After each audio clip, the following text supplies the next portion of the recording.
የጥላይ ጨዋቃን ጠመዝማዛው መንገድ ኮረብታ ምስጉኑ ሹፌር የሚለውን ዘፈን አታውቂው? ሹፌር ማለት ያላየ ይመስላል እንጂ የጀርባ አይን አለው፣ የፊት ለፊትም አይን አለው፣ የጎን አይን አለው። ጦርነት ነው። ጥሩ ነገር የለውም። በፈተና የተሞላ መሆኑ ይገባኛል። መኪናዋ ስትሞቅብኝ እያቀዘቀዝኩ ምን ያልኩ መላ እየጠገንኩ እንደ መካኒክም እንደ ሹፌርም ሁኜ በጣም ሙያ አስተማሪች መኪና ናት። እሷ ባለውለታዬ ናት። ባይገርምሽ ወኔ ካለ በቃ ወታደር ማለት የሆነ ልበ ሙሉ እንድትሆኝ ነው የሚያደርግሽ። እና ብሞትም ልሙት የሚለው ነው ውሳኔ የምትወሰኝ እንደ ወታደር። የኛ ጦር ምዛ ስታዩ የሆነ ነገር ነው የሚሰማሽ። ባንዲራ ለብሶ ስታዩ ከዚህ እንደዚህ ብዬ ነው ያየሁት የራሴ ስምና ተሰቅሏ ስሰማና ውስጤ በጣም ደስ ነው ያለኝ። ግን ማንኛውም የኢትዮጵያ ሹፌር አልፎኝ አይሄድም። ውሃ ባፈስ ውሃው ሙቅ ነው። ከዛ ምን አደርጋለሁ ላይ ኮንቴነር ላይ ወጣሁ። እኔ መቼም አንደኛ ወንድም ሴትም አድርጎ ፈጥሮኛልና ለራሴ አላልኩም። ድንጋይ ቢይዝ ያው ሊሰብራቸው ነው። ድንጋይ መያዝ የለብኝም አይደል? ሙዚቃዬ መኪናዬ መቆጣጠር ነው ይሻለውና ባትሪ ባበራ የት እንዳለሁ ልናገር ነው። ማብራት የለብኝም። ሰማይ የሆነ መንጉድጓድ ትሰሚያለሽ አይደል? ሳንጎዳጉዳው አንደኛው የሎቤዶ እግር አጣሁት። ሳየው እንደዚህ አራሁንም በእናትህ አንጎድጉድ እለዋለሁ። ለዘዴ ታየኝ። ጎበዝ በርቺ ያንቺ እናት ትውለድ ማንታ ብላ እናቴ ሲያነሱ ለሁሉም ነገር እናት ናትና እውነቴ ነው። እኔ በጣም ድካም አይሰማኝም። ተኛው ጅቦቹ መጡ። ከዛ ጅቦቹ መጡና የሰው ሽታ አይተው እንዲህ ቧጡጥኛል። ተሸራሮ ዳገቱ ልጀምር ስል ወደ አድ ሀገራይ ነው የሚሄደውና ቢያንስ 7 ኪሎ ሜትር ምናምን ነው የምትሆነው። በፍጥነት ግን ወጣሁ እንዳይደርስብኝ እኔ ጋር እሳቱ። ኡጋንዳ በጣም ምስኪን ሀገር ነው። በጣም ጥሩ ሀገሮች ናቸው። እውነት ነው በጣም እኔ ልጆቹ እንዲያው በዚህ አጋጣሚ እንዲያው ልጆቻቸው ቢመክሩ እንዴ ለምን ብዬ ጃኬት የለባበስኩኝ በቃ መኪናዬ ላይ ቁጭ አልኩ። አልተኛውም።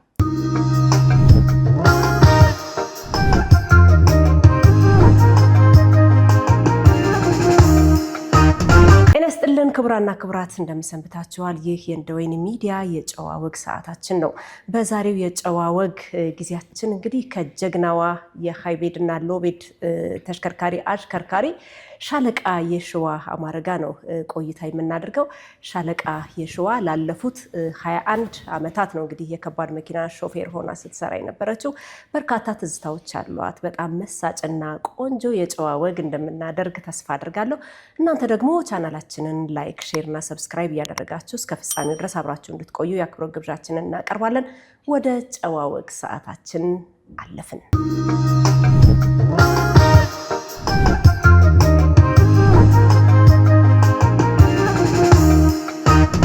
የሺ እንኳን በደህና መጣሽ። እንኳን በደህና ቆየሽን።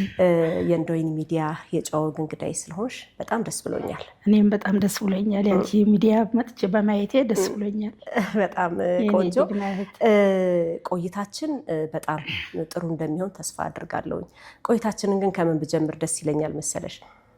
እንግዲህ ቀደም ብዬ ለመግለጽ እንደሞከርኩት ለአለፉት 21 ዓመታት በከባድ ተሽከርካሪ ሾፌር ሆነሽ እየሰራሽ ነው። በሀገር ውስጥ ብቻ የተገደበም አይደለም ግዳጅሽ። የኢትዮጵያን ድንበር አልፈሽ ሁሉ የምትሄጂባቸው በርካታ ግዳጆች እንደነበሩ አውቃለሁና በእነዚህ ግዳጆች ውስጥ ሆነሽ እንደው ስለ ሹፌር ጀግንነት የተዜሙ ዜማዎችን የተዘፈኑ ዘፈኖችን ሰምተሽ ታውቂያለሽ? ዜማዎቹ ሰምቻቸዋለሁኝ። እኔ በጣም ነው የሚመቹኝ። በሰላም ወጥተህ በሰላም ግባ የሚለውን በሰላም ወጥታችሁ በሰላም ግቡ የሚለውን አደጋ ዜሮ አድርጋችሁ ወደ ቤታችሁ ተመለሱ የሚለውን ዜማ እኔ ሁሌ በቃ አዳምጠዋለሁ በሬዲዮ ምናምን። ብዙ ጊዜ እንኳን በፍላሽ አልጠቀምም እና በጣም ውስጤ ነው እኔ እምባዬ ነው የምመጣው እና በጣም ነው የምወደው። ስለ ሹፌር የሚተረከው ታሪክ መሆን የሚዘመረው መዝሙር በጣም ነው የምወደው። የጥላይ ጨዋቃን ጠመዝማዛው መንገድ ኮረብታ ምስጉኑ ሹፌር የሚለውን ዘፈን አታውቂው? አውቀዋለሁ፣ ሰማዋለሁ። ትሰሚዋለሽ? አንቺስ እንደው ማለት ቀደም ብዬ እንዳልኩት ጉዞሽ በጣም ረጅም ነው፣ ረጅም ርቀት ነው የምትጓዡና እንደው በሆነ ነገር በፍላሽም በሚሞሪም ስልክሽም ላይ ሊሆን ይችላል ሙዚቃዎችን ይዘሽ ነው የምትሄጂው? ሙዚቃ ብዙ ጊዜ አልጠቀምም። ለምን ትኩረት የማደርገው አንድ ሾፌር ሙዚቃ ከሰማ ያው ስራው ይረሳልና መቼም ብዙ ህይወት ብዙ ነገር ነው ተሸክሞ የሚሄደው ሾፌር ማለት ብዙ ኃላፊነት አለው።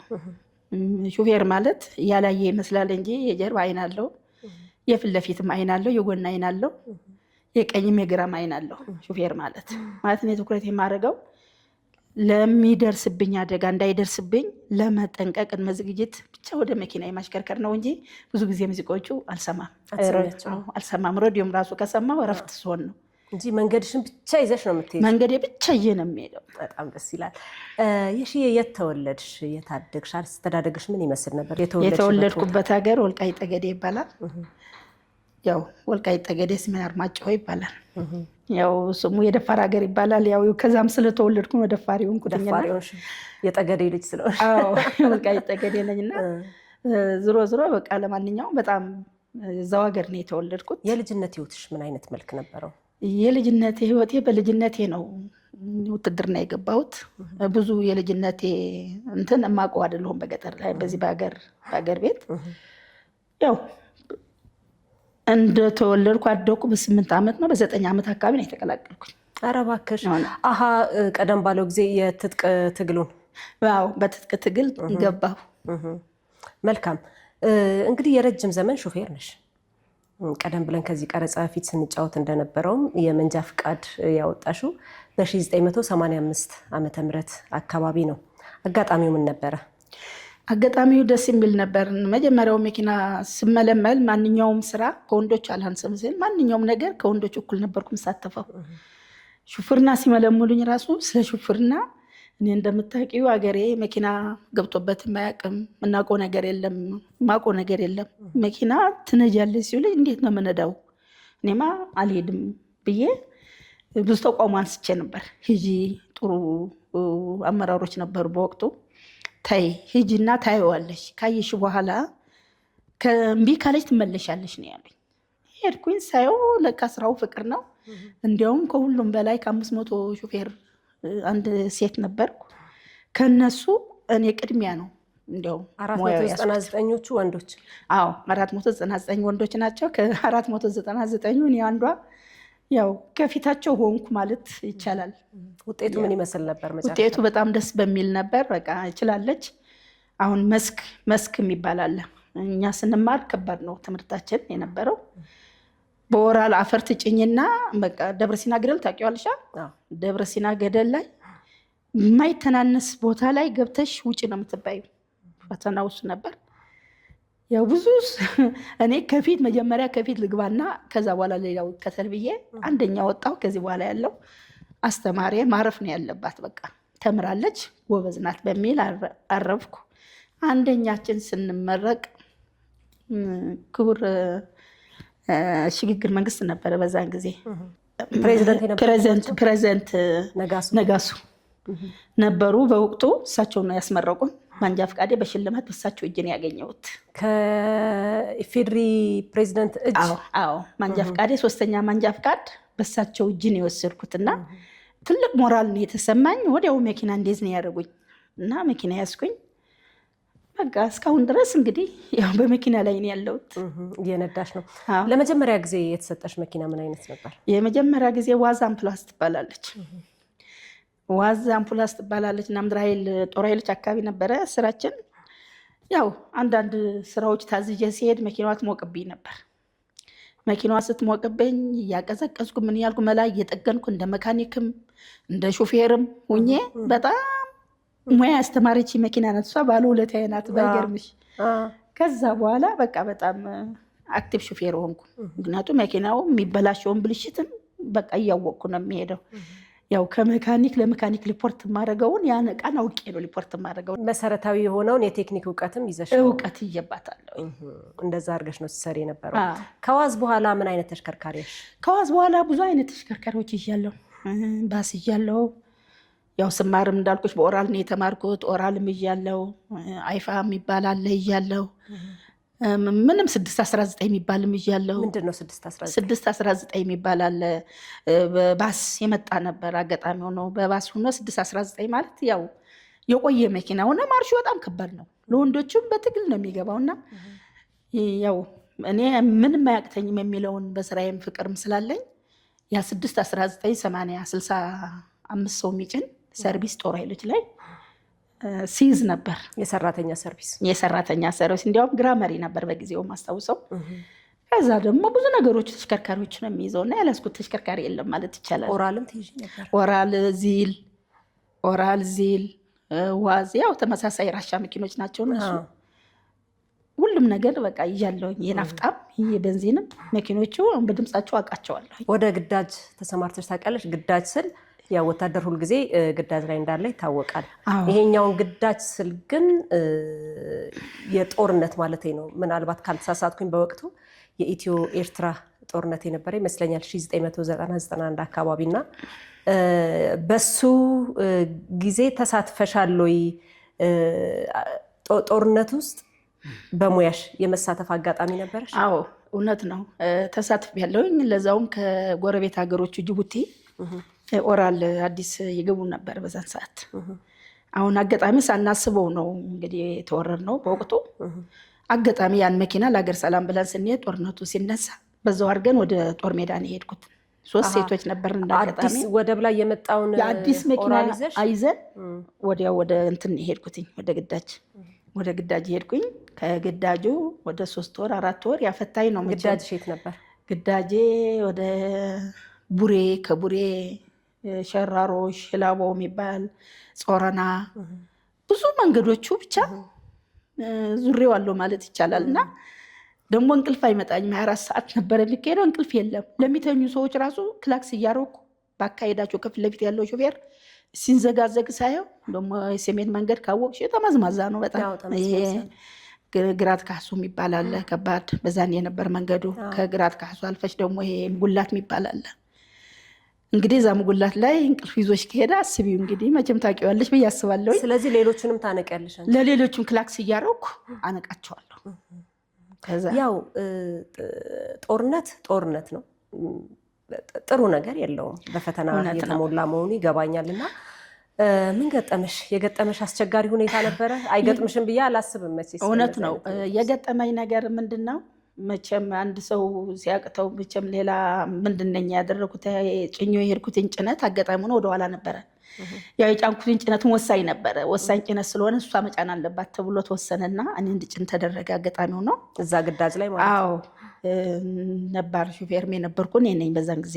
ያን ጭነት ከኋላ ነው ያራገፍኩት እና እንዳጋጣሚ ሌሎች ያራገፉትን በየአቅጣጫውንም ታራግፊ ትገቢና አንዳንድ ቦታ ላይ ትገቢያለሽ፣ ታራግፊሽ ትወጫለሽ። ወደ ቦታው የግዳጅ ቀጠና ነው እና ወደ ወገን ትጠጊያለሽ፣ ወደ ሰላም መንገድ ትወጫለሽ። ብቻ ያን የሚፈለገውን ጭነትሽን አድርሰሽ ከአካባቢው ትርቂያለሽ፣ ትወጫለሽ እና ሌላ ግዳጅ ነው የምትጠባበቂው። በዛን ሰዓት አጋጣሚ ሆኖ ሲሄድ ብቻ ይቀርቻለሁኝ ከሸራሮ እስከሚራገፍ ነው ጭነት።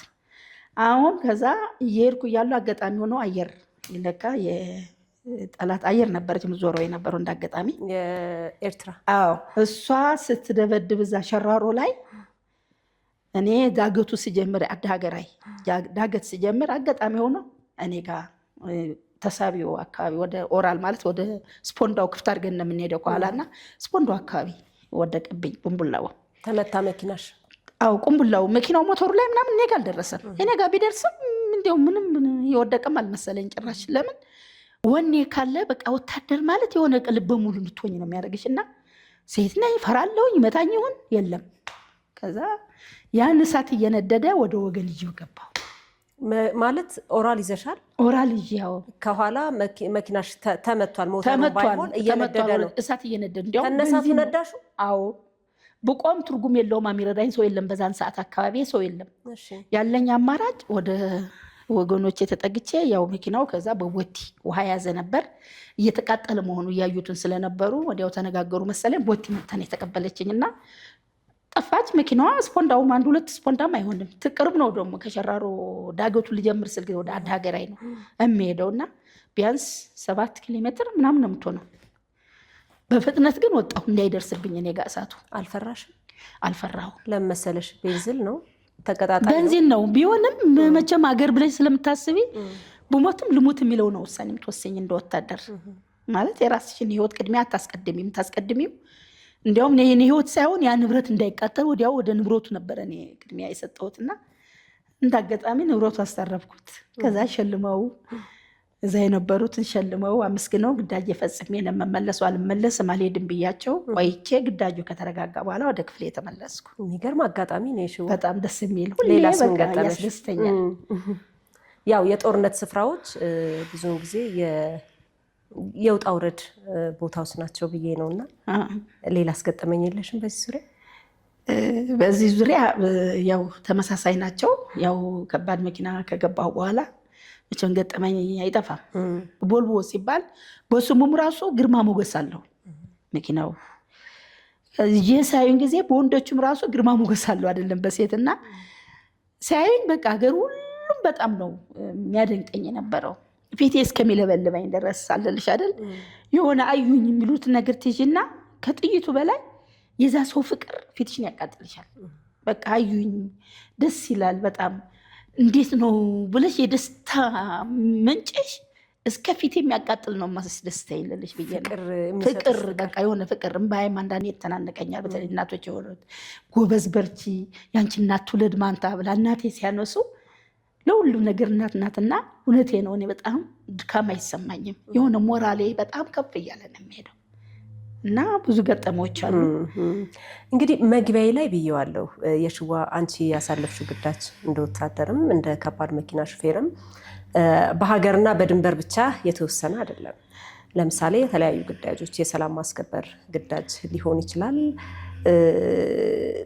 ከሀገር ቆርጠሽ ድንበር አልፈሽ የምትሄጅባቸው ሁኔታዎች አሉና ምን ትዝ ብለው ይመሰለሽ በ2003 አካባቢ ይመስለኛል ካልተሳሳትኩኝ በተባበሩት መንግስታት ድርጅት የሰላም ማስከበር ተልዕኮ ሱዳን አብዬ ላይ ለሚሰማራው የኢትዮጵያ ሰላም አስከባሪ ኃይል የሎጂስቲክስ አቅርቦቶች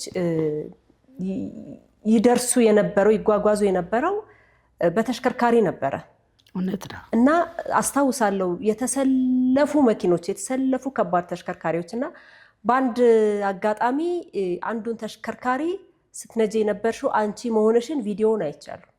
እሱ ጉዞ ምን ይመስል ነበረ? ከኢትዮጵያ እስከ የመጀመሪያ የሱዳን ጉዞ ለምን መሰለሽ ፈታኝ ነው። መኪና እያሽከረከርሽ አይደለም ለሴት ልጅ ለወንድ ልጅም ከባድ ነው። የኪሎ ሜትሩ ርቀት ከኪሎ ሜትሩ በላይ አልፎ በትዕዛዝ ነው የምትቆሚ፣ በትዕዛዝ ነው የምትሄጂው። ወታደር ማለት የኮንቮይ ጉዞ ነው። የኮንቮይ ጉዞ ቢያንስ ከድጋፍ ሰጪ ውጭ እንኳን አሽከርካሪዎች ብቻ የተባልነው ወደ 80 ምናምን ነበር። እንግዲህ አስቢ ያረጅም መኪና ተቀጣጥሎ የት ይደርሳል አስቢው። በእርግጥ እኔ ፊት ነበረ የሚያደርጉኝ ፊት ነበረ። አይተሽን ከሆነ የኢትዮጵያ ባንዲራ ያወለወልኩ የቀይ መስቀል ሰላም ያለውን የቀይ መስቀል ኤቢሲ ነበር የጫንኩት እና ያን ባንዲራ አምጥተው ሲሰጡኝ ከምድር ኃይል ስወጣ በጣም ድካም አይደለም የዛን ሙሉ ለል እንደው ባያስቆሙኝ እየሄድኩ ባድርም አልጠላም ነበር። ለምን ትልቅ ኃላፊነትና አደራን ይዘን የወጣ ነው እና በመሃል ብዙ ነገሮች ይገጥማሉ። ድካም አለ ምን አለ እና እኔ ምንም እንዲያውም ሌሎቹ እየታገዙ ድጋፍ ሰጪዎች ሹፌሮች ነበሩ ሌሎች እና ግዜሽ ምናምን ሲሆን ማንም ሰው አልሰጥም ብዬ ራሴን የተዋጣሁት። ስንት ቀን ተጓዛችሁ? የተጓዝነው በቃ ወር አንድ ወር ሙሉ መንገድ ላይ ናችሁ? አዎ አንድ ወር ነው። አንድ ወር ነው። አዎ ምንም ብልሽት አልገጠመንም። ያው ዝሮ ዝሮ ያው አሉልሽ በየእንትኑ ስትሻገሪ ፓስፖርት ምናምን የሚመጣ ነገር አለ። ኤፒሲ ብረት ለበስ ወታደራዊ ተሽከርካሪ ነው። እሱን ነበር የጫንሽ? እሱ ነው የጫንኩት። አሁን የመንገዱ ሁኔታ ስንመለከት በረሃማ የአየር ንብረት ይኖረዋል ብዬ አስባለሁ ረጅም ርቀት እንደመሆኑና እሱን ጨምሮ ሌሎች ፈተናዎች አልነበሩትም? ሌላ ፈተናዎቹ ብዙ ያው እንደ ወታደር ምዕራብ አለ። ያው እንደ ሀገርሽን ያው ምንም የቋንቋ ችግርም አለ። ውሃ ስጡኝ ልትይም አትችይም በዛን ሰዓት። በቃ ብቻ ግን ህዝቡ እኔ በዛን ሰዓት የሱዳን ህዝብ በሙሉ እንጀራና ውሃ እየያዘ የቻለውን የእንጀራ የሚሉትን አለ አንጃሮ የሚባል እንደ ፍርኖ ዱቄት ሆኖ ተጋግሮ እንጀራቸው የነሱ እንጀራ እንዴት እንደሚጥም ብታይ አምጥቶ ሲሰጡን ነበር። የሱዳን እንጀራ ፍየል በግ እየጎተተ ህዝቡ እንባው እንደዚህ እየወረደ ለምን የኢትዮጵያ ሰራዊት ሲገባ አንድም ግርማ ሞገስ አለው፣ ሁለተኛም ደግሞ በቃ ሰላም ፈላጊ ነውና እነሱ ገቡ ማለት ሰላም አገኘን። ሰላም ጠምቶት ነበር በወቅቱ ህዝቡ። እኛ ስንገባ በቃ ህዝቡ የሚያደርገን ያጣው እና በዛ መሀል ላይ ደግሞ አስቢ የሆነ ሴት ስኖር ሐኪም ሴትም እኮ ነው ያልነበረች በወቅቱ ራሱ ሌላ ድጋፍ ሰጭም ሴት አልነበረችም በዛን ሰዓት። ቢያንስ ከ200 ሰው በላይ ነው፣ ከ200 በላይ እኔ ብቻ ነኝ የነበርኩትና በመገረም ሲያዩ ነበረ። ቡና መጠጫ ስኒ የሆነች የሱዳን አለች በቃ ደስ የምትል እሷ እንደ ሽልማት አውጥቶ እስከነ ቡና መጠጫዋ አለች። እቺ ሲደክምሽ ጠጪ ብሎ በአረበኛ ነው የምትናገረኝ የሰጡኝ እናቶችም ነበሩና እስካሁን እጠቀማታለሁ። ስንት ጊዜ ሄድሽ ከዚህ ሱዳን? ከዚህ ሱዳን አብይ 7 ጊዜ ሄጃለሁ። 7 ጊዜ? አዎ። ኡጋንዳ 1 ጊዜ ሄጃለሁ። ኡጋንዳ፣ ኬንያ፣ ሱዳን። ኡጋንዳ ለምን ጉዳይ ሄድሽ? ኡጋንዳም እንደዛው ሰላም ለማስከበር አብይ ማነው ምንድነው ጁዋ የመጀመሪያ ሰላም አስከባሪ ኢትዮጵያ ትግባለን ተብሎ ሲፈቀድ እኛ እስከ ሙሉ ትጥቃችን ራሳችን ያወባለን ችሎታ በ3 ሀገሮቹ እንዲያውም ከሱዳን ደግሞ በጣም ከባዱ ጉዞ የሚባለው እሱ ነው። ማለት ኡጋንዳን እንደመተላለፊያ ነው። ኡጋንዳ ማለት ከዚህ ትሄጃለሽ፣ ሞያሌ ትሄጃለሽ፣ ከሞያሌ የት ትገቢያለሽ? ኬንያ፣ ከኬንያ በናይሮቢ አድርገሽ ኡጋንዳ ታገኛለሽ። ከኡጋንዳ ደቡብ ሱዳን። ይሄ ሁሉ ጁባ ለመድረስ ነው። ጁዋ ለመድረስ ደቡብ ሱዳን ደርሰሽም ጁዋ የሚባለው ሀገር ዋና ከተማ ወደዛም ርቀት አለው። ራሱ ሱዳን የሚሉትን ከገባች በኋላ ራሱ ወደ ጁዋ ርቀት አለው። ስለዚህ እሱም ለኢትዮጵያ ሰላም አስከባሪ ኃይል ሎጂስቲክ አቅርቦት ሄዳችሁ ነበር። ምን አይነት ነበረ ጉዞ? ጉዞው እሱ ደግሞ እንደ አዲስ እንትን ስላየ ነው። በጣም ከዛ የመጀመሪያ አብይ እንደፈጸምነውን ግዳጅ በሞራላዊ ነው የሎጂስቲክ አቅርቦት አለ፣ ሹፌር እንክብካቤ አለ፣ ብዙ ነገሮቹ በቃ በጣም በጥንቃቄ ልበ ሙሉነትም አለ። የኛ አንድ ነገር እንዳይገጥም በሚለው ነገር በሰው ሀገር ማለት በሀገርሽን ችላ እንደምትዩ መቼም በሰው ሀገር ችላ አትይምና ከዚህ ሁሉ አንድ ነገር አደጋ ሳይፈጠር አሁንም መልሰን ከሁሉ ሀገር 3 ሀገር ተሻግረን ከ3 ሀገር አስቢ ፓስፖርት ይመታል። ኮሮና ምርመራ አለ በዛ መሀል ላይ የኮቪድ ጊዜ ነበር። የኮቪድ ጊዜ ነው እና ሄደን አራግፈን ጦሩ በቃ ጥሩ ፍቅር ነው የሚሰጥሽ። እኛ ስንገባ በልዩ ነው በቃ የሆነ እንዴት ነው በቃ ልክ ሌላ ሀገር ሙተን እንደተነሳን ነገር ነው። የኛ ጦር ምዛ ስታዩ የሆነ ነገር ነው የሚሰማሽ። ያባንዴራ ለብሶ ስታይ በሰው ሀገር እኛም ያባንዴራ ለብሰን ስንሄድ አስቢ የሚሰማሽን ስሜት። እኔ በዛን ሰዓት ማለት ነው ጦሩ ሳገኝ እኔ እንጃ ብቻ የሆነ ተመልሰው ኢትዮጵያ የሚገቡም አልመሰለኝም በወቅቱ። አንቺ ደግሞ ሴት አሽከርካሪ ነሽ፣ ምናልባት ብቸኛዋም ነሽ በዛ ሰዓት። እውነት ነው። እና ምን አይነት ስሜት ነበራቸው ለአንቺ? ለእኔ በተለየ ስሜት ነበራቸው በጣም። ምክንያቱ ለምን በጣም ከእኔ ተነስተውም በዛኔ አይተውኛል። ከዛ በኋላ ደግሞ ስሰማ በሰላም አስከባሪነት በራሴ ሄድኩኝ ተሳፍሬ ኡጋንዳ። የኢትዮጵያ ሴት ሹፌር ስላየን የኡጋንዳ ሴትም ሹፌር ሆናለች ብሎ ሲያወሩ ሰማሁ። ዮሬ እኔ መሆኔ ግን ያውቁ ተሳፍሬ ነው የሄድኩት ሌላ ጊዜ እና የኔ እንትን ፎቶ ሲሄድ የቀረጹኝ እዛ ተርሚናል ላይ አለ። የት ሀገር ማለት ነው? ኡጋንዳ በጣም ምስኪን ሀገር ነው። በጣም ጥሩ ሀገሮች ናቸው። ብቻ ጎረቤት ሀገር ማለት በጣም በቃ እንደ ኢትዮጵያ መተላለፊያችን ነው እና በዛን ሰዓት የቀረጹኝ አሁን እዛ ዋና ጠቅላይ ሚኒስትሩ ያለበት አካባቢ የኔ ስም አለ። ኢትዮጵያ ድራይቨር የሚል ነው የምታየው። ሂጄ ሳየው 2 ሂጄ ሚሊዛም ሂጄ አይቼዋለሁ። 2 ሂጄ እንደ ፈዝዬ ተሳፍሬ ሲሄድ አያውቁኝም እኮ ፈዝዬ እንደዚህ ብዬ ነው ያየሁት። የራሴ ስምና ተሰቅሏ ስሰማና ውስጤ በጣም ደስ ነው ያለኝ። የሁሉ ክብር በምንድን ነው ያገኘሁት? በዚህ በተከበረችው ሀገሬ በመወለዴ ውስጤ ደስ ይለኛል። ለዛው ወታደር በመሆኔ በጣም እንጃ ልዩ ስሜት ነው ያለኝ። አንቺም ጀግና ስለሆንሽ እኮ ነሽ። እውነት ነው ጀግና። አመሰግናለሁ። እንቀጥላለን ጨዋታችንን። ክቡራንና ክቡራት እየተከታተላችሁ የምትገኙት የእንደወይን ሚዲያ የጨዋ ወግ ሰዓታችንን ነው። ቻናላችንን ላይክ፣ ሼር እና ሰብስክራይብ እያደረጋችሁ እስከ ፍጻሜው ድረስ አብራችሁ እንድትቆዩ በድጋሚ እጋብዛችኋለሁ። ጨዋታችን ይቀጥላል።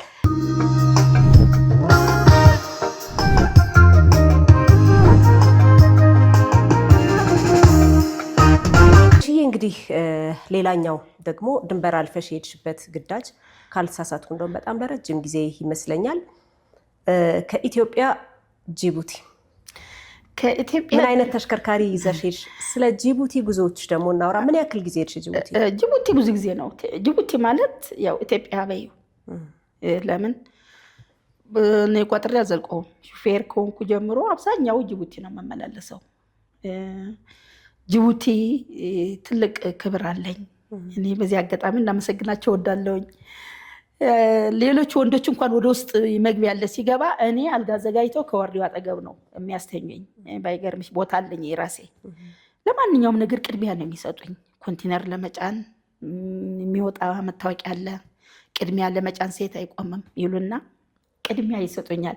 ከዛ ለምን ሴት ይሉኛል የሚለው ነገር ውስጥሽን የሆነ ለምን ከወንዶቹ እኩል እየሰራው የምትዩ ነገር ይሰማሻል። እንደ ሴት እኔ ሰው ነኝ እንጂ ሴት ነኝ እንዴ ምናምን አይነት በቃ የወንድ ስራ እየሰራሁ ነው የሚለውን ግን ባህላቸው የሆነ ደስ ይልሻል። ጅቡቲ ማለት በቃ ክፋል ኢትዮጵያ ነው ማለት ትችያለሽ። ብርቅዬም ስለሆንሽ እኮ ነው በብዙ ወንዶች መሀል አንቺ የሆንሽ ነውና። የጅቡቲ ጉዞ ምን ይመስል ነበረ? የጅቡቲ ጉዞ በጣም ጥሩ ነው። እኔ ጅቡቲ በቃ ኢትዮጵያ አድርጌ ስለማየው አብዛኛው ጊዜ ብቻዬ ነው የምሰማራው። በእርግጥ ብቻዬ ማለታችን ከኛ ጓደኞቼ ብቻዬ ነው የምልሽ እንጂ አንድ መኪና ከተፈለገ ያው እኔ እሄዳለሁ፣ ያው ታራው ከደረሰኝ። ግን ማንኛውም የኢትዮጵያ ሹፌር አልፎኝ አይሄድም። ለሽንት እንኳን ከቆሙ ከኋላዬ ነው የሚቆሙት የኢትዮጵያ ሹፌሮች። በዚህ ክብር ይገባቸዋል ነው የምለው እኔ። በጣም ማለት ብቻዬ እንደሆንኩም ራሱ የኛ ልጆች ባይኖሩም ብቻዬ ነኝ ብዬ አላስብም። ለምንድን ነው የማላስበው ነገር? በቃ ማንኛውም ሰው ለእኔ ይረዳል። ማንኛውም ሹፌር ጭነትም ከላላብኝ ያግዙኛል። ኧረ ምንም ችግር የለም በቃ እኔ ያጠቋዋለሁ ስልክ እንዴ ለምን እኛ እያለን ብለው እና ያከብሩኛል። ከመጠን በላይ በጣም በላይ ደግሞ እኔ ያከብራቸዋለሁ። እና ጅቡቲ መስመር ትንሽ መንገዱ ያው እንደምታዩ ብዙ ኮረኮንችነት አለ። ግን ዝሮ ዝሮ በቃ የግድ ነው። አየሩ የጅቡቲ በተለይ አሁን ሰኔ ላይ አይደለ ሰኔ ጉንበት ከሰኔ ሐምሌ ጀምሮ ሙቀቱ አጥያል ነው። እኔ አንድ ጊዜ ያስታውሳለሁ አጋጣሚ በተደጋጋሚ ኮንቴነር ጭኜ ነበርና ሲሄድ ስመልስ በቃ አለቀቀኝም። እና ክረምት ሙሉ ሙቀቱ አንዴ በቃ ትንፋሽ ታጥሪያለሽ። አንዳንዴ ራሱ ይናገራሉ በመኪና እየሄዱ በመኩረፍ እንዳተኙ ምናምን ይላሉ። ከዛ በጣም ሞቀኝና ውሃ ባፈስ ውሃው ሙቅ ነው። ከዛ ምን አደርጋለሁ እላይ ኮንቴነር ላይ ወጣሁኝ። ጫንሽ ኮንቴነር ላይ እላይ 40 ፊት ኮንቴነር እዛ ወጥቼ ነው የምተኛው። እዛ ወጥተሽ በቃ ሰላም አለ አየር። ኮንቴነሩ ማለት ሎቤድሽ ላይ የጫንሽ ከሎቤዱ ከሃይቤዱ ላይ የተጫነው ኮንቴነር 40 ፊት አለ አይደለ? እኔ ትልቁ ረጅሙ 40 ፊት ነው የምጭነው መኪናው። ሎቤድ በኮንቴነር ስንጭን እንቀያይረዋለን። ሎቤድ ትፈጭና ያው ፓወር ትቀያይሪያለሽ። ሁለት አይነት ነው የሚጎትተው መኪናውና እዛ ላይ ወጥቼ ተኛለሁ። በቃ ጧት ተነስቼ እንደ ኖርማል ያው ሆቴል ላይ ጧት እዛ ምግብ ምንበላ ጥሩ ኢትዮጵያውያን አሉ። ያሳርፉኛል። ቅድሚያ ነው ለእኔ መኝታ የሚሰጡኝ፣ ውሃ ቀዝቃዛ የሚሰጡኛል፣ ሻወር ያዘጋጁልኛል። በቃ ብቻ እኔ ሙቀቱም አይሰማኝም። እና በጣም አየሩ እውነት ነው በጣም ከባድ ነው። ግን እኔ ከጊዜ በኋላ እየለመድኩትም ስለሄድኩ ምንም ብዙም የሚያህል። ስለዚህ ጅቡቲ እንደ ቤትሽ ነው? እንደ ቤቴ ነው። በቃ ጅቡቲ ማለት ኢትዮጵያ አድርጌ ነው የማየው እኔ። እንደኔ አስተያየት ኢትዮጵያ በቃ ኢትዮጵያ ነው የሚመስለኝ ሀገሩ። እንግዲህ ረጅም ርቀት ነው የምትሄዱት። ሹፌሮች ሰብሰብ ብላችሁ የምትሄዱበት አጋጣሚም ደግሞ እንደዛ ይኖራል። በዓል አውደ ዓመትን መንገድ ላይ የማሳለፍ ጉዳይ ገጥሞሽ አያውቅም? ምን ታደርጋላችሁ? እንዴት ታሳልፉታላችሁ? ብዙ ጊዜ ነው የሚገጥመኝ በዓል ሲሆን ያው እኔ መቼም አንደኛ ወንድም ሴትም አድርጎ ፈጥሮኛልና ለራሴ አላንስም። ከዛ ሹፌሮቹ ሰበስብና እነሱ ቢሆን እኔ ጋር አይደለም ይውል ያሉት ብዬ ኑና ተነሱ ብር እናዋጣና የቻልነውን አቅማችን የቻለው ፏፏ እናድርግላቸዋለሁ። እንሄዳለን ገበያ ብር እናዋጣለን። ገበያ ሄጄ እገዛለሁ። አንዱ ለሰው ይዤ እቆላለሁ። ቆልቼ ያለውን በቃ በዓሉ ምናምን ቡና ምንም የሚቀር የለም። በጋርደን ምናምን ብትፈልጊ ጥብስ ብትፈልጊ በቃ የሆነ የወታደራዊ ጥብስ አለ። አልቀመሽም? የወታደራዊ ጥብስ በቃ እሱ አድርገን ደስ ብሎን ነው የምንውለው። በጣም ከቤታችን በላይ ተደስተን እንውላለን። ያው እንደ ልጆቻችን ተለይተን መዋላችን ትንሽ ብውል እንኳን ቢከብደኝ ከጓደኞቼ ጋር ስለምውል በጣም ደስ ነው የሚለኝ። ደስ ብሎኝ ነው የምውለው። ያው ለምጄዋለሁም ደግሞ። መልካም። የሽዋ እንግዲህ እንዳልኩት የከባድ ተሽከርካሪ ሹፌር ነሽ። ስራሽ በአብዛኛው የፊልድ ስራ ነው። በሌላ በኩል ደግሞ የልጆች እናት፣ የቤተሰብ አስተዳዳሪ ነሽ። ሴቶች፣ የኢትዮጵያ ሴቶች ብዙዎቻችን የዓመት በርበሬ፣ የዓመት ሽሮ፣ የዓመት ቀለብ ምናምን የምናዘጋጅባቸው ሁኔታዎች አሉና የሽዋ የዓመት ሽሮና በርበሬ ለማዘጋጀት ጊዜ ኖሮሽ ያውቃል? እኔ ምን መሰለሽ መኪና እየነዳውም ከሰል የሆነ ብቻ ሁሉም ነገር መኪናዬም ቤቴም አንዱን አድርጌ ነው የማይሆን። መኪናዬ ላይ በመሆኔ እየነዳውም ነጭ ሽንኩርት ልጣለሁኝ፣ ካስፈለገ በርበሬ መደልስ ከሆነ ስንቆም አጋጣሚ ለምሳሌ ትቆም ያለሽ ለሆነ ከፊትሽ የሆነ ጎማም ወይ የሆነ ፍተሻ ላይ ሰው ሲቆም ትቆም ያለሽ እንዲህ በተናጠል ካልሄድሽ ትቆም ያለሽ። በቆምኩበትን ጊዜ ያለኝን የቤት የሚያስፈልገውን ስለማቅ እናትም መሆኔም ስለማቅ ኃላፊነትም እንዳለኝ ስለማቅ ወንዶች እንኳን ዘና ብለው ተዝናንተው እንደቆሙ ሻወር ወስደው ምናምን እንዲህ ሲንቀሳቀሱ እኔ ወደ ቤቴ ስራ ነው እንደ መኖሪያ ቤት የሚያስፈልገን እየወርጄ ከመኪናዬ ስር ላይ የሚላጥም ካለ የሚከተፍም ካለ ሁሉ ነገር አድርጌ አዘጋጃለሁ፣ አሰጣለሁ ከመኪናዬ ፊት ለፊት። ኧረ እባክሽ ከመኪናዬ ርቄ አልሄድም። ሲጀመር በቃ የትም ቦታ ስለማልሄድ ስቆም ወደ በርበሬ ማዘጋጀት ፕሮግራም ላይ ከገባ ያን ቅመም ቅድሚያ ተከተል። በርበሬውን በመንገድሽ ትገዣለሽ? በርበሬ በመንገድ እገዛለሁ። ከበርበሬው አሰጠዋለሁ ፀሐይ ላይ ከቻልኩ ብቻ። ምን ላይ ታሰጪዋለሽ? ላስቲክ ይዤ ነው የሚሄደው። ላስቲክ ለመኝታችን ብለን እንወስደዋለሁ እኮ ያ ላስቲክ አደርግና አሰጣለሁ። በርበሬ ቀነጥሳለሁኝ በረፍቴ። ከዛ እስከ ማታ ድረስ ራሱ በቃ አንዳንዴም በመብራት መቀነጥስበት ጊዜ ማለት ሲጨልም ወርጄ ማለት ነው መሬት ላይ ከዛ አደርቃለሁ። ከዛ መልሼ ጥቅልል አድርጌ ደግሞ መኪናዬ ላይ ሰቅለዋለሁ። ኪስ አለው መኪናውና ላይ ሰቅለዋለሁ። ያው እንዳይበላሽብኝ ደግሞ እንዳይታፈን አወጣና ደግሞ መልሼ አናፍሰዋለሁ። እንደዚህ እያደረኩ አመጣና ወደ ቤቴ ስመጣ ወደ ግቢ ስንመጣ ወደዚህ ወደ አዲስ አበባ አውጥቼ ወደ መፍጮ ቤት ወስደሽ ማስፈጨት ነው። አልቆለታል አሁን። በጣም ይሄ የሚገርም ነው በጣም። ስለዚህ ቅድመ ዝግጅትሽን የምታጠናቅቂው ከመደበኛ ስራሽ ጎን ለጎን ነው? ገሾም ከሆነ የጠላም እንዲያውም በዛ ለምዶብኝ በምንም ሆነ በምን ጊዜ ቢኖረኝም ራሱ እረፍት ባገኝም አሁን ለምሳሌ አንዳንድ መኪና ገራጅ የሆነ ነገር ብቻ ለማስጠገን ምናምን እንደዚህ ስትቆሚ ስለለመደብኝ ማንኛውም ስራ ቅድሚያ አድርጌ ስለምሰራው ሁሉም ነገር ዝግጁ ነው። ለአመት ነው ማዘጋጀው። እንትን ጀምሮ ራሱ ከምንድን ነው የሚባለው ከጨው ጀምሮ ራሱ እኔ አድርቄ ነው የምወቅጠው በቅመም እንጂ ዝም ብሎ የተገዛ ቅመም አልገዛም። የተወቀጠ ጨው አልገዛም። ራሴ ነው የምወቅጠው። እርድም እንደዛው የግዢ ነገር በቃ ሁሉም ነገር በቃ ኦሪጂናል ነው የምጠቀመው። የሙያ ነገር አለ ማለት ነው። በዚህ አይነት እንዴት ነው የቤት ውስጥ ሙያ አለ ሙያ? ምንም እኔ ሙያ ማለት ምን መሰለሽ፣ አንደኛ የገጠር ሰው ነኝ። ሁለተኛም ደግሞ ውትድርና ማለት አይደለም እና እኛ ሴቶች እኔ ሴት ቀርቶ ምክንያት ከስንት ሙያተኛ ወታደር ነው የምውለው። እውነት ነው። ዶሮ ሰርተው ምናምን በቃ አንዳንዴ ሴት ነበረች ብለሽ የምትይዋለ እና አይደለም እና ከሴቶች ከወንዶችም ወስዶ ሙያ ማለት ራሱ እና ሙያ አያቅተኝም። አልታማም። በደንብ ነው የምሰራው። እውነት ነው። ነይና በደንብ አድርጌ እንዲያውም አንድ ቀን ደግሞ ሙያ መተሽ ጎብኙ። እሺ፣ እሱን ከዛ በኋላ ምስክርነት እሰጣለሁ። እውነት ነው። የሽዬ መኪናሽ ውስጥ ሌባ ጎማ ነው? መኪናዬ ውስጥ ሌባ ጎማ የሌለው ሹፌርም አይሄድም።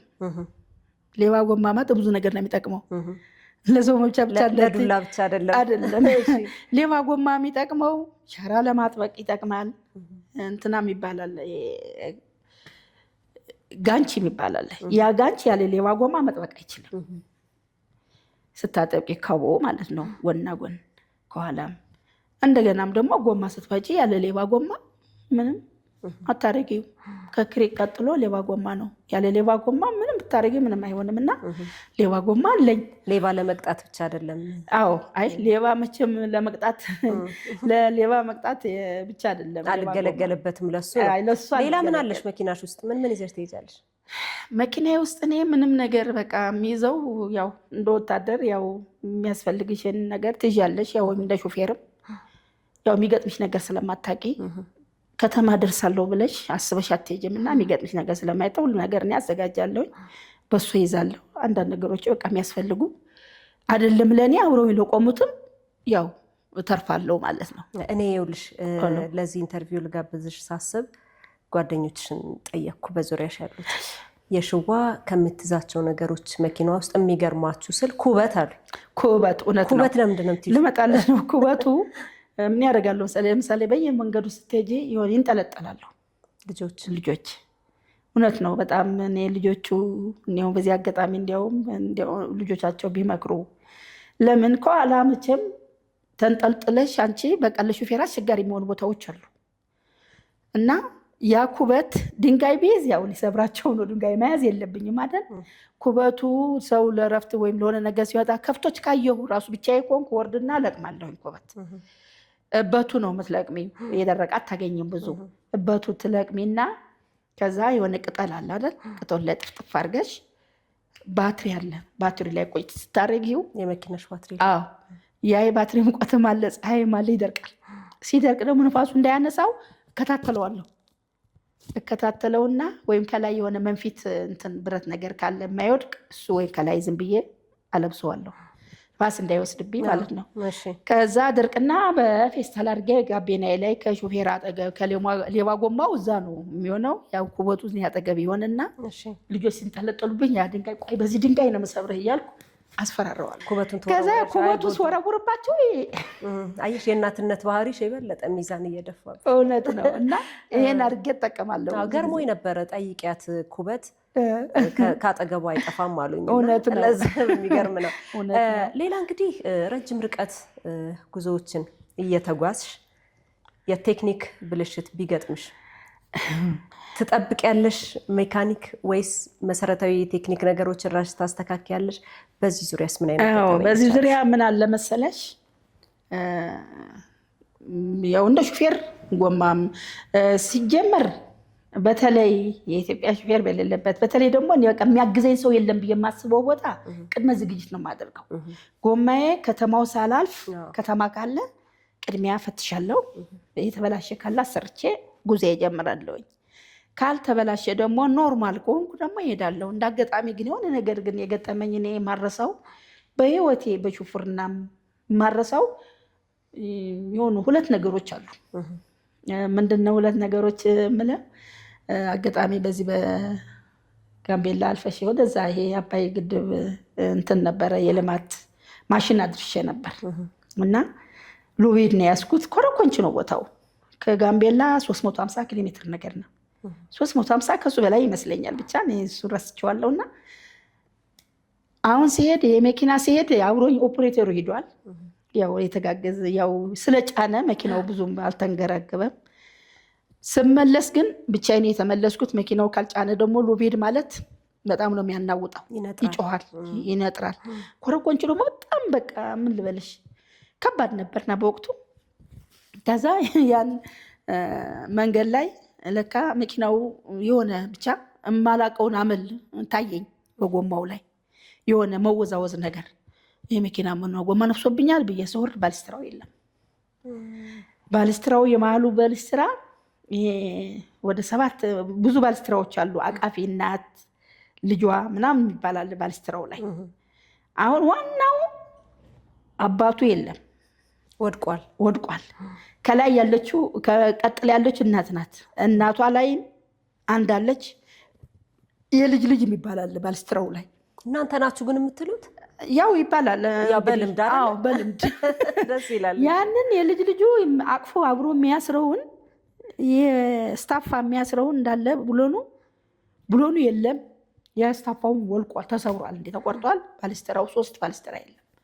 ያ 3 ባልስትራ ከሌለ ደግሞ ምንድነው ሌላውም የተዘረገፈ ነው። መኪናው የሞደቅ እንትንም ይገጥማል፣ ጎማው በሮ የመሄድም ይገጥማል። እሺ ሲወዘውዘኝ ለትንሽ ደረስኩበት። መቼም ሹፌር ማለት ማዳመጥ ነው ያለብሽ። ጆሮ፣ አይን፣ ሽታ የመኪናሽን ውዝዋዜ ማየት አለብሽ፣ መስማት አለብሽ፣ መገንዘብም አለብሽ። ለምንድን ነው እኔ መኪና ላይ ነው ትኩረት የማደርገው የምልሽ? እኔ ቅድሙ መኪና ላይ መኪናው ምን ጎደለበት እያልኩ ስለ መኪና እያሰብኩ ነው የሚሄደው። ሙዚቃዬ መኪናዬ መቆጣጠር ነው ይሻለውና አሁን ሲወድቅ 1 ቀን ሙሉ አደርኩ እዛው። ስልክ አይሰራም፣ የሚሄድ መኪና የለም። በቃ ከሄድንም እንደዚህ የመንገድ ስራ የልማት ነው የሚጓጓዘው፣ ሌላ ምንም የለም። አሁን እንኳን ያው በልማቱ አስፋልት ሆኗል መሰለኝ። እኔ ብዙ ጊዜ አልሄድኩም፣ አደርኩ። አማራጭ የለኝም። ደግሞ ባይገርምሽ ከተማ ነው ብዬ ስላሰብኩ ደርሳለሁ ጋምቤላ ብዬ ስላሰብኩ እንዳጋጣሚ ያስኩት ነገር አልነበረም። እንዲያው ምንም ነገር እንዳጋጣሚ አልያዝኩም። ምግቡም አይደለም የታየኝ፣ ውሃም አልያዝኩም። ምክንያቱም በመንገድ ሁለት ሁለን ስለሄድን ጨርሰነዋል። ስንሄድ የቀዳሁት ከአዲስ አበባ ማለት ነው። በኋላ ምንም ነገር የለኝም አደርኩ። ጠዋት 4 ሰዓት ላይ ነው እንደዛ የሆነብኝ። ጠዋት ዋልኩኝ አደርኩኝ። እንዲያው መኪና ቢመጣ ብዬ ብጠብቅ ያለኝ አማራጭ አልኩና ያው እንዳልሽው ለዚህ ከባድ ነገር ነው። ያው ወታደር ማለት ሁሉም ነገርም ስላለው ያው ሁሉም ነገር ዝግጅት አደረኩና በቃ ራሴ መሆን መከላከል ያለብኝ መከላከል። አገሩ ምንድነው ማውቀው ነገር የለም፣ አዲስ ነኝ እኔ ለአካባቢው። አዎ በቃ የሆነ በቃ የሰው ጩኸት ምሰሚው ነገር የለም። በቃ የጅብና የወፎች አሉ የበረሃዎች ወፎች እነሱ ናቸው የምታይ፣ እነዚህ ድንክዬ ምናምን የሚባሉ ምንም የለም። አሁን እዚህ ነው የማድረው። ያለኝ አማራጭ በቃ መበርታት ነው ያለብኝ። ውትድርና ማለት እዚህ ይሰራል እንዴ ለምን ብዬ ጃኬት የለባበስኩኝ በቃ መኪናዬ ላይ ቁጭ አልኩ። አልተኛውም። ልታድሪ ነው? ላድር ነው በቃ ላድር ነው በቃ ቆላልፌ ዝም አልኩ። ብርሃን ሰነብ ማታ ምንም ነገር በቃ እንዲህ አይነት ቢያጠፋሽ አይታይም፣ ጨለማ ነው። እንደው እንትን እነዚህ ብልጭ ብልጭ የሚሉትን ራሱ እንኳን አጣኋቸው አምልሽ። ባትሪ ባበራ የት እንዳለሁ ልናገር ነው። ማብራት የለብኝም። ያለብኝን አማራጭ በቃ አደርኩኝ። መኪናዬ ለተወሰነ ሰዓት ጠበቅኩ። ከዛ በኋላ ተኛሁኝ። ሌሊቱ እንዴት አለፈ? ተኛሁ። ጅቦቹ መጡ። ከዛ ጅቦቹ መጡና የሰው ሽታ አይተው እንዲህ ቧጡጥኛል።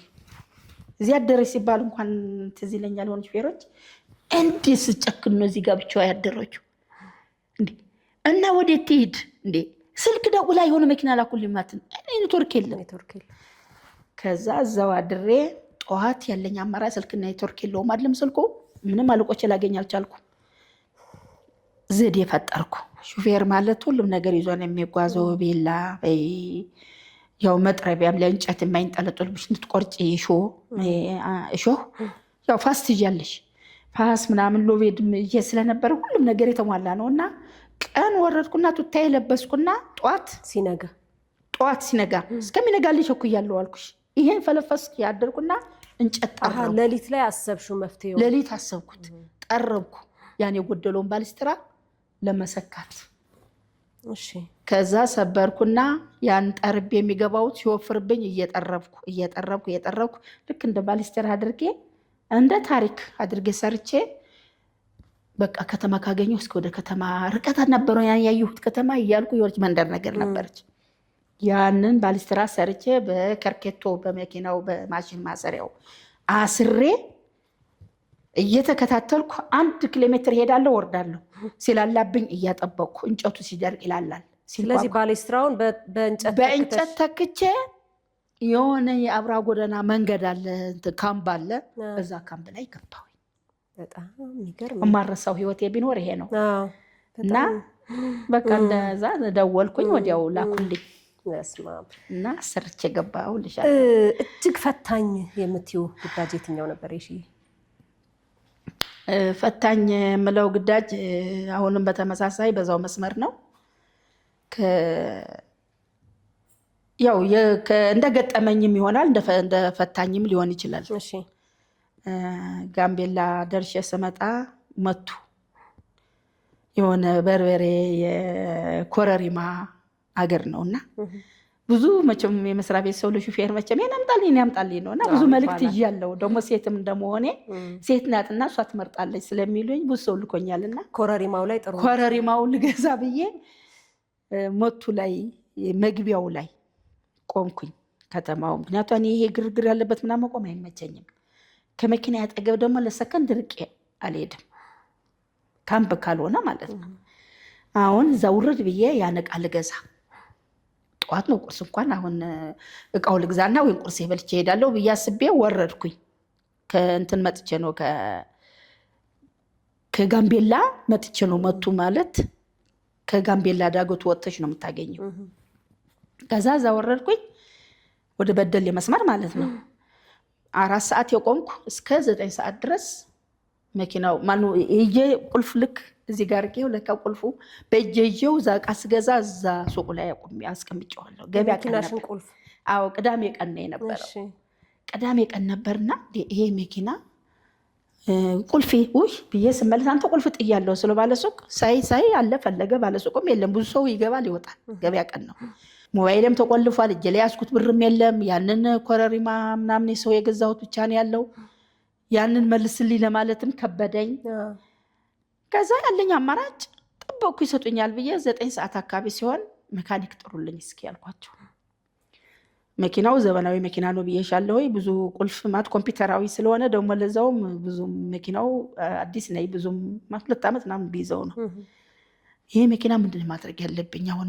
ምን ቁልፉ ተቆልፏል። ስልኬ በምን አድርጌ ልደውል? በማን ደግሞ ደውዬ ለምን አስጨንቃቸዋለሁ? በሚል ወደ መስሪያ ቤት ያው በቃል የማውቀው ስልክ እንኳን እንዳልደውል ማለት ነው። አሁን ከዛ መካኒኩ መጣልኝ። ያ መካኒኩ እንደመጣ አግዘኝ እስኪ ያልኩት በሩን ለመክፈት ብቻ። በሩ በቃ በሆነ ነገር አድርገን ከፈት ነው። ገባው። እንደገባው ልጁ ያገዘኝ ልጅ መቼም ለፍቷል። እሱም አብሮኝ በሩን ለመክፈት እንዲያግዘኝ ብዬ የውስጡ እኔን የማውቀው እንጂ እሱ አያውቀውም። እኔም አላውቀውም፣ ግን ተበራመርኩበት። መኪናው ምን ማድረግ አለብኝ? ያው ደውያው እንዳለቆቼ መንገድ የለብኝም። ያ ሁሉ ርቀት ደግሞ መኪና ላከስራቸው፣ መካኒክ ላከስር፣ ቁልፍ ላከር በፍጹም አልኩና መኪናው እየሞከርኩ ፈትቼ ማለት ነው። ከቻቢቴ ሁሉ ማሰሪያ ያለው ፈትቼ ጋቤናው እንትኑ ማነው መሪው ሁሉ አነሳሁትና መሪ ላይ ነው ቁልፉና እያገናኘሁ መኪናው አስነሳሁት። ያለችኝ አንድ ቁልፍ ናት። አስነሳሁትና እንዳስነሳሁት አመሰግናለሁ ዝጋለኝ እስኪ ቆይ ቦታ ላስይዛት አልኩት። ከዛ ለልጁ የሚያስፈልገውን አዘጋጅቻለሁ። ሰው ጣላረኩና ምክንያቱም ብዙ ሰው ስላገዘኝ ብዙ ነገር ሊደርስብኝ ነው። ይሄ መኪና ዛው እንዳደረኩ ይሄ መኪና አስነስቼ ጉዞ የጀመርኩ ወደ ጅማ 156 ኪሎ ሜትር ነው ከመቱ ጅማ። ኮረኮንች ነው ለዛው አስቢ በሎቤድ እንዳልኩሽን ቀስ ብለሽ ነው የምትሄጂው። ልሄድ ብትይ ችግር ነው። ያው እንዳልኩሽ ብዙ ጉዳቶች ይመጣሉ። የንብረት መሰበር ምናምን ይመጣልና በጣም ኮረኮንች ነው። ከቀኑ 10 ሰዓት ተኩል ተነሳሁ። ጨርሼ ስራው ማለት ነው። ሞተሩ ተነሳ። መንገድ ላይ ባድር ይሄ መኪና ሞተር አስነስቻለሁ መልሶ አልነሳም ቢለኝ ያለኝ አማራጭ ጅብ ይብላኝ ብዬ በቃ እየሄድኩ አደርኩና አጋጣሚ ሆኖ ኮረኮንች ነው ብዬሻለሁኝ። በደሌ ልገባ 20 ኪሎ ሜትር ነው ከመቱ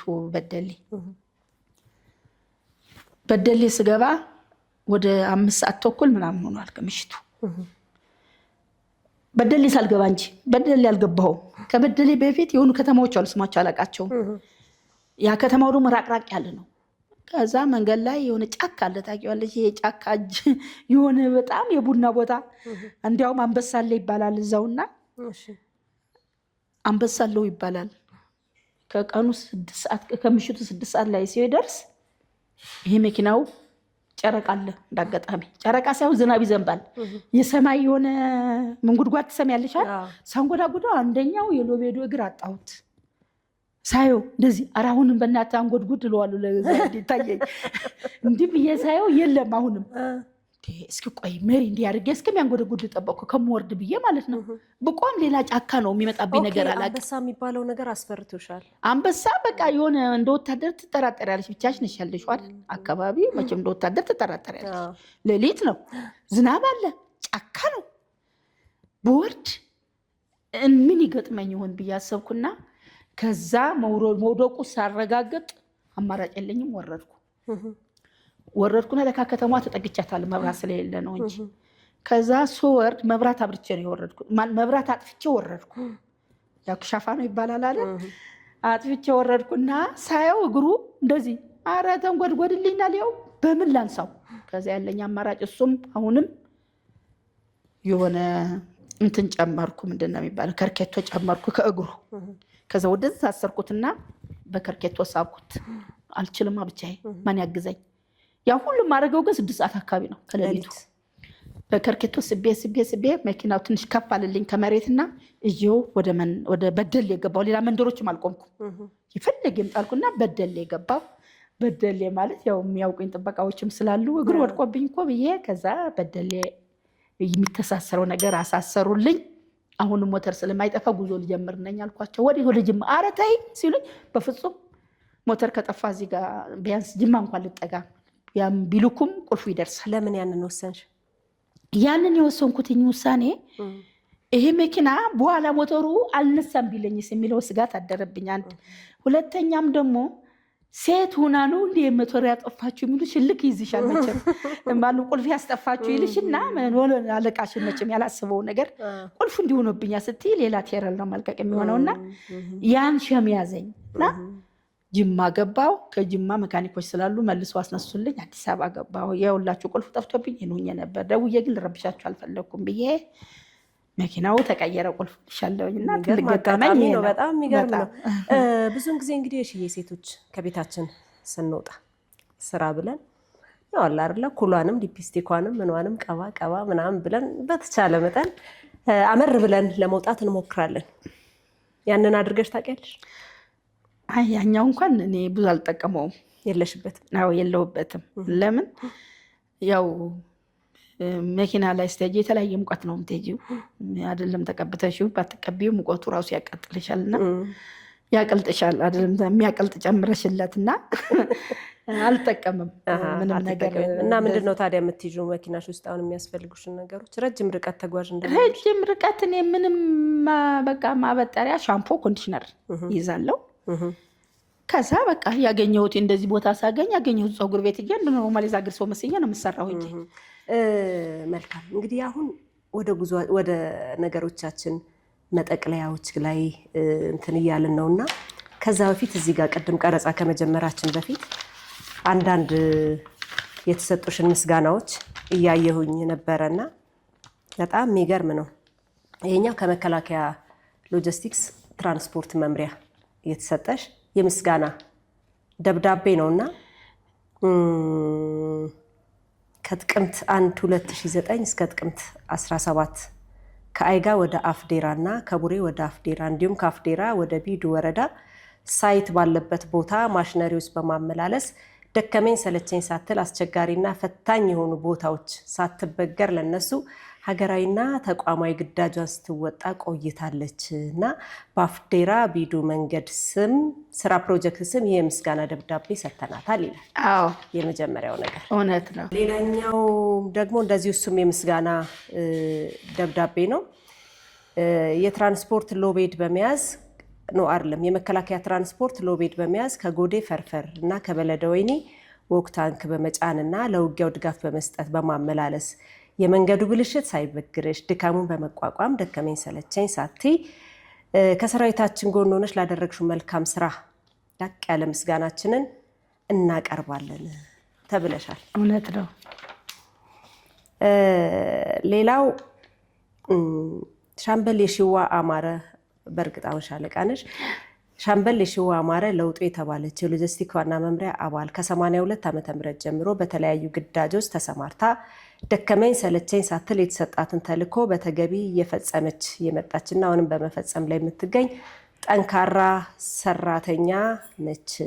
በተለያዩ ክፍሎች የቀላልና ከባድ ተሽከርካሪ ሾፌር ሆና ከተመደበችበት ጊዜ ጀምሮ የተሰጣትን ተልዕኮ በአግባቡ ፈጽማለች። እንዲሁም በኢትዮ ኤርትራ ጦርነትና በሶማሊያ ከአልሸባብ ጋር በተደረገው ውጊያ ግንባር ቀደም ተሳታፊ ሆና የተሰጣትን ግዳጅ በኃላፊነት መንፈስ የተወጣች ሲሆን በተደረገው ውጊያም የመቁሰል አደጋ ደርሶባታል። ቆስለሽ ነበር እንዴ? እውነት ነው። እውነት ነው። ይሄ ምንድነው ያው ለሀገር እንደወታደር ያው ልትሰዊም ልትቆሴም ለሀገር ግድ ነው።